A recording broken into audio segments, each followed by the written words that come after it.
como valientes. Muy buenas noches, ya estamos aquí en el Juglar RU, gracias por acompañarnos, los saludan como siempre Georgina Castro, bienvenidos. José Antonio Matamoros, buenas noches. Servidor Carlos Berumen, buenas noches. Y bueno, en los controles técnicos nos acompaña Carlos Rubio. Y bueno, ya comenzamos nuestro segundo programa de aniversario, en la segunda parte. Estamos cumpliendo 7 años ya al aire con el proyecto del Juglar RU. Y bueno, este es nuestro segundo programa de festejo, digamos, de aniversario, un programa especial donde vamos a tener la entrevista que habíamos anunciado el programa pasado de Santiago Montovio, un poeta de Barcelona, y donde, bueno, no pudo ser por distintas razones que las explicamos el programa pasado. Ahora sí vamos a tener la entrevista, vamos a tener la primera parte de la entrevista. Esa primera parte la vamos a tener en 2 partes a su vez, y el próximo lunes vamos a tener la segunda parte de la entrevista que realizamos, Georgina Castro, mi compañera, nuestra compañera, y un servidor, al poeta español Santiago Montovio. También vamos a tener unos poemas de Santiago Montovio en la voz de Georgina Castro y en la voz de José Antonio Matamoros, en la ausencia de nuestra compañera Laura Lía, a quien le mandamos un saludo. Y bueno, pues la esperamos pronto aquí en el programa. Bueno, y vamos a continuar con la primera parte, digamos que es la cuarta parte, una parte de 4 que vamos a presentar en 2 programas de la entrevista que realizamos a Santiago Montovio, un poeta español, que aquí en la misma entrevista mi compañera Georgina se encarga de presentarlo. Vamos a escuchar la primera parte de este programa y después vamos a escuchar en voz de Georgina Castro y José Antonio Matamoros algunos poemas de Santiago Montovio. Tenemos aquí a Santiago Montovio, él es un gran escritor, poeta, maestro, catedrático, y nos da mucho gusto que desde Barcelona nos esté concediendo una entrevista. Muy bien, y muchas gracias a vosotros, es un placer. Buenas noches allá en Barcelona, buenas tardes aquí. Santiago Montovio empezó muy joven, publicó sus primeros libros, que fue Hospital de Inocentes, Ética Confirmada, Absurdos Principios Verdaderos, El Anarquista de los Bengalas. Los más ilustres hombres de letras como Ernesto Sabato, Miguel Delibes, Juan Carlos Onetti y Camilo describieron su poesía como honda, misteriosa y envidiable. Después vinieron 20 años de silencio, roto por una majestuosa estirpe de versos que se antoja inagotable y que tenemos hoy en estos títulos misteriosos y bellos, publicados en la mítica colección El Bardo. La poesía es un fondo de agua marina, los soles por las noches esparcidos y hacia el final camina el canto. De cómo surgieron estos poemas nos hablará el mismo poeta con quien estamos enlazados. ¿Piensas tú que a través de la poesía es fotografiar el paisaje, fotografiarte a ti mismo? Fotografías del alma, Paisajes del alma, el título de Unamuno, que es un título romántico, aunque ya es del siglo XX. Santiago, buenas noches allá en Barcelona, buenas tardes aquí en Chihuahua, México. Te saluda Carlos Berumen del Juglar RU. Pero yo te quiero preguntar en primer lugar, ¿cómo fue posible que dejaras de escribir 20 años? ¿Y cómo fue ese proceso? Si no te preocupaba, si sufriste, si pensaste en volver a escribir o qué hiciste. Bueno, es una pregunta muy natural que, como comprenderás, se me suele hacer porque llama la atención. Escribí una obra de juventud de manera muy intensa, una producción nutrida de poemas hacia los 20 años, y luego voy escribiendo menos, hay un goteo en el escribir y dejo en efecto de escribir 20 años. Uno primero pues lo vive sí con cierto sentimiento, cierta preocupación, porque yo escribía mucho desde la adolescencia y bueno, el estado natural de un escritor parece que es escribir, pero llega el silencio y luego pues uno no se pregunta mucho, se acostumbra, no sabe si volver a escribir o no, porque el arte es misterioso, también lo es este proceso, y ahora sabemos que ha sido un tiempo de gestación, un tiempo de nutrirse, porque después de 20 años he vuelto a escribir con una enorme intensidad.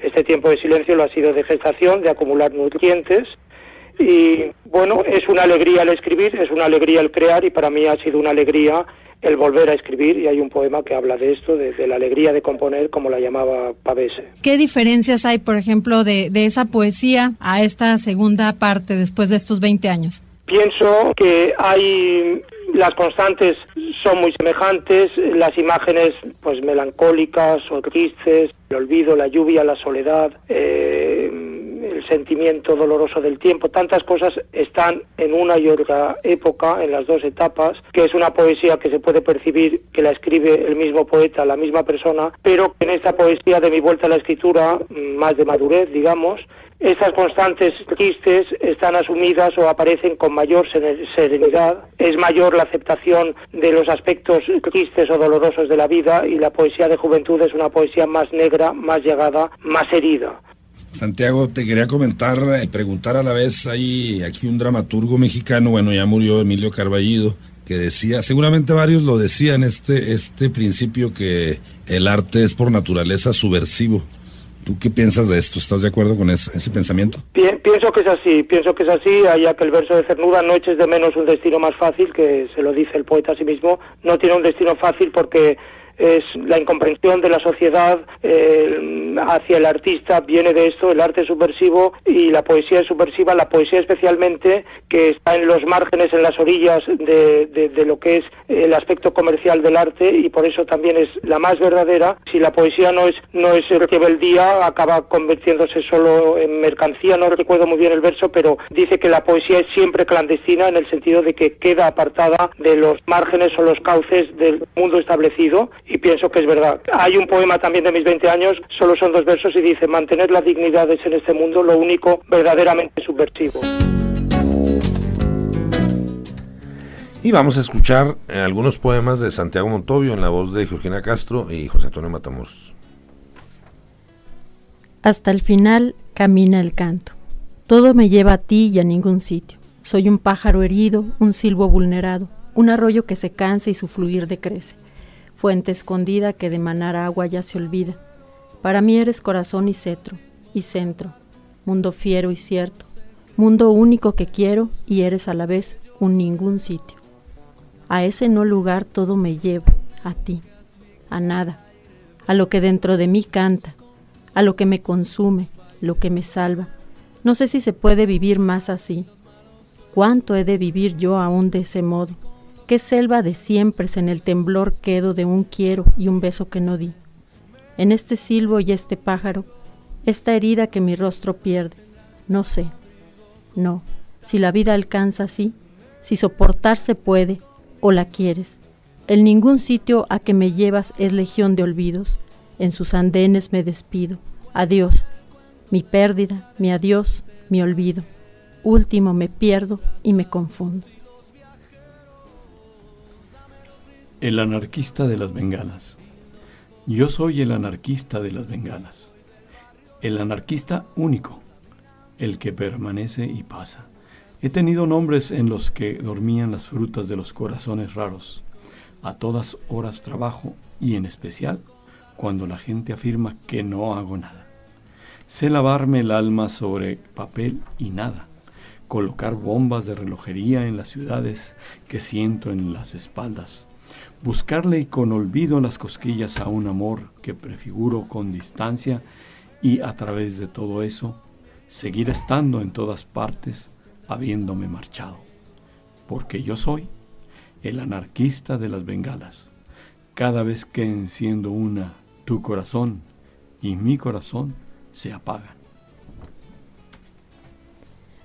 Muy bien, y el siguiente poema es de Para una teología del insomnio, del disidente de la teología.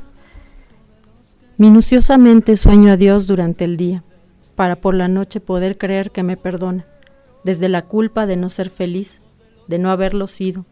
Desencuaderno mis ojos huecos y de sobras, sé que no dormir es un rastro del infierno. Vamos ahora a la segunda parte de la entrevista. Bueno, la segunda parte de este programa, porque el siguiente programa vamos a tener la otra parte de la entrevista a Santiago Montovio, y después vamos a escuchar algunos poemas en la voz de Georgina Castro y José Antonio Matamoros. ¿Es que el panfleto es algo justificable? El panfleto, todo es un panfleto, en el sentido de que todo es expresión honda, sincera, herida, llagada, última, si es arte verdadero. Entiendo que el panfleto tú lo refieres a estar sometido a una utilidad política, al compromiso en un sentido tradicional. Esto es más discutible, pero todo arte, toda poesía verdadera implica cierto compromiso en un sentido más laxo, más hondo, más profundo. Es aquel aforismo de Bergamín que dice: en arte como en todo hay que empezar por comprometerse, y que no estar comprometido también compromete. El arte cumple una función social en un sentido laxo, en el sentido de que permite compartir las experiencias, las soledades, los sufrimientos, y ayudar y acompañar a quien los lea a través de estas creaciones. Y en este sentido, sin creer en el arte panfletario, podemos pensar que el arte siempre cumple una utilidad o una función. No sé si te contesto muy bien, sí, claro que sí, pero es muy lo claro, que pienso. sí. Santiago, otra vez en referencia a lo que estás diciendo tú acerca del arte, en uno de tus poemas dices: en el arte el hombre puede sembrar y decir la vida. ¿Crees tú que el arte sea el único medio a través del cual se pueda expresar el mismo ser humano, o existen otras alternativas? El arte, a veces comento que pienso que el arte más profundo, más verdadero, de hecho ni siquiera forma parte del mundo de la cultura, porque es vida espiritual. La vida espiritual tiene más cauces, también se dan en silencio, pero el arte es un modo, uno de los pocos privilegiados, verdaderos, de expresión profunda de la realidad espiritual del hombre. Así lo pienso, sí. Y también dentro de los temas, bueno, que ya sabemos que son temas universales dentro de la poesía: la muerte, el amor, la vida. ¿Cuál es el tema que más te apasiona? Me apasionan, me dominan, me persiguen, yo me someto a ellos. Están entretejidos, hay muchos, los acabas de nombrar. Está el amor, está la soledad, está el silencio, está el olvido, imágenes del paso del tiempo, del deterioro, del sufrimiento, y a la vez también del goce de vivir, aún en el medio de estas tristezas. ¿Cuál me apasiona más? ¿Cuáles me hieren o me traspasan más? Supongo que todos, o en la medida que los notes más presentes en mis poemas, así lo podrás percibir, es lo que te puedo contestar. Acerca de las formas de la creación en varios terrenos, por ejemplo, hay poetas muy cerebrales o hay poetas también muy emocionales. No sé cómo te clasifiques tú, y si dentro de esto, si te quería preguntar si escribes de corrido o corriges tus poemas, los vas puliendo con el tiempo, no sé cómo sea tu proceso de creación. Soy un poeta que escribe por instinto, completamente instintivo, y lo que preguntas es un aspecto capital, porque escribo con gran fluidez, no corrijo. Se puede ver podrías ver en mis originales, que están como se publican los poemas, para bien o para mal. Escribo en el momento, con gran intensidad, con gran pasión, de una manera muy instintiva. Yo escribo para salvarme, y no es una afirmación, sino que es una realidad, y a veces lo he indicado. Gracias a haber escrito los poemas que he escrito, estoy vivo y me he salvado. Y la poesía, por tanto, y el arte cumple una función salvífica. Pensemos en el aspecto catártico de Aristóteles, y sería de esperar que, además de salvarte a ti mismo al escribir poesía, pudiera salvarse también quien la lee. Hay una frase muy bonita en este sentido del poeta del 27, Manuel Alto Laguirre, que vivió en México y tenía acogido en su casa a Luis Cernuda, que dice: la poesía salva no solamente a quien la expresa, sino a todos quienes la leen y recrean. Sería hermoso pensar que esto en verdad es así, y que con tu poesía pasa de esta manera.